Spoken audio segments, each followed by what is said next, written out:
Okay, this video is how to solve number 8 and maybe number 9 on page 274.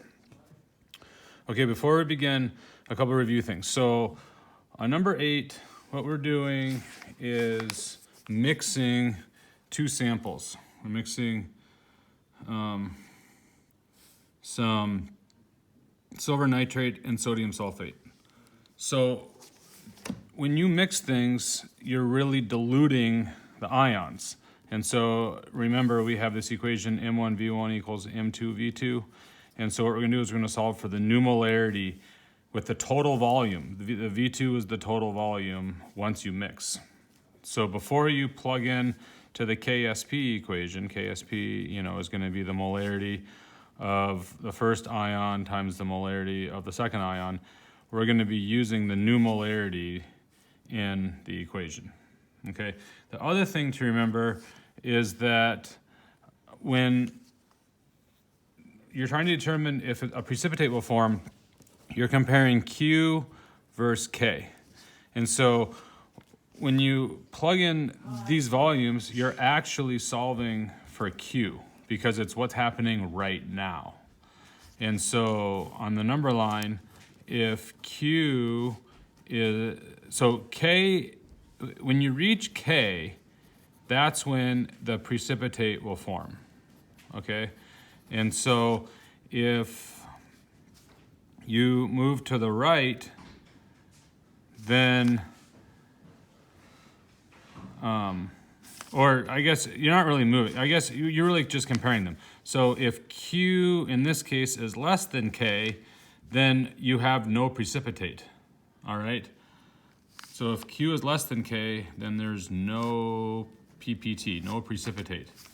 However, if when you solve this, when you solve this equation with the new molarities, if Q comes out greater than K, and remember K is where the precipitate forms, so now we have more than we need to make a precipitate, and so if Q is greater than K, then yes, a precipitate will form.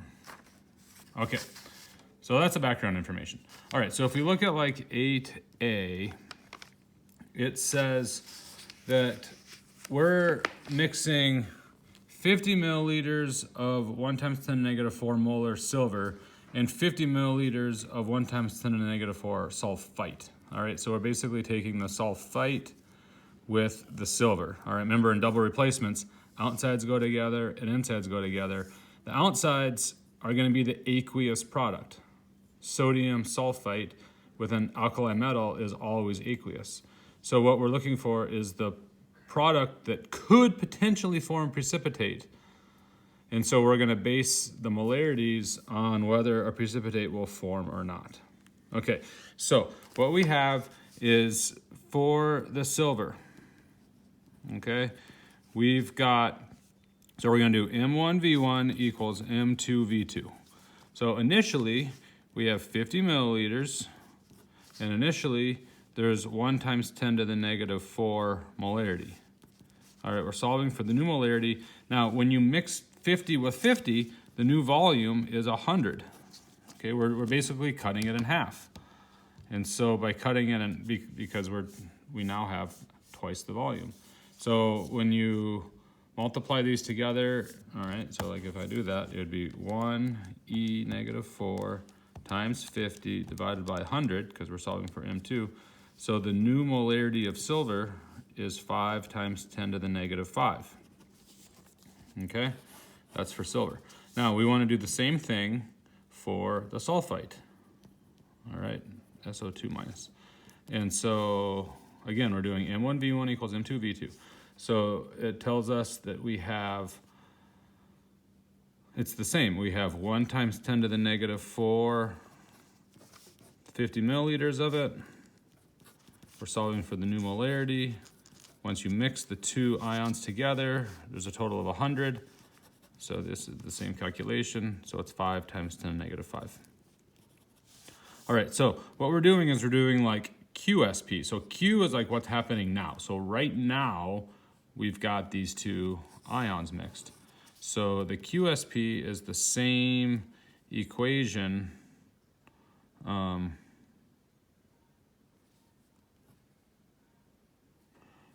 as K. Except here, I got a little ahead of myself. So just to think about it, so it's Ag2SO3, because it's a 2 ion and a 1 ion. And so when they split apart, you get 2 silvers plus a sulfite.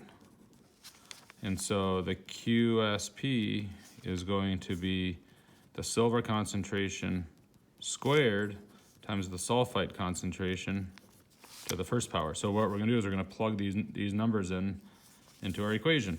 So we're going to have 5 times 10 to the negative 5 squared for silver, and then just 5 times 10 to the negative 5 for sulfite. So if I multiply that together, so I have 5e negative 5 squared times 5e negative 5, you get 1.25 times 10 to the negative 13. All right, so that's what Q is right now. Now, in the problem, it told you that K was equal to 1.5 times 10 to the negative 14. Okay, that's given. And so what we're doing is we're comparing these two values. And when you have negative exponents, a smaller negative exponent is actually a bigger number. So in this case, Q at 1.25 times 10 to the negative 13 is greater than K, which is 1.5 times 10 to the negative 14. So the precipitate will form. We have this scenario right up here. Q is greater than K, and so to reach equilibrium, think about it like this. If we have the equation, right here, to reach equilibrium, we need to move to the left. We need to move towards K. So if we move to the left, the solid is on the left. So we're going to make more precipitate.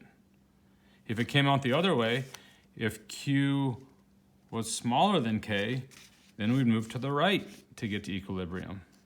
And if you move to the right, the ions are on the right, so no precipitate would form. But if you move left, the solid is on the left, so yes, a precipitate will form. So the answer is yes, a precipitate will form. All right, and so that's how you do all of number 8. 8A, 8B, 8C, like they're all the same type of problem. You're solving for Q, you're solving for K, and then you decide, do you move left or do you move right in order to get to equilibrium? Okay, email me with questions.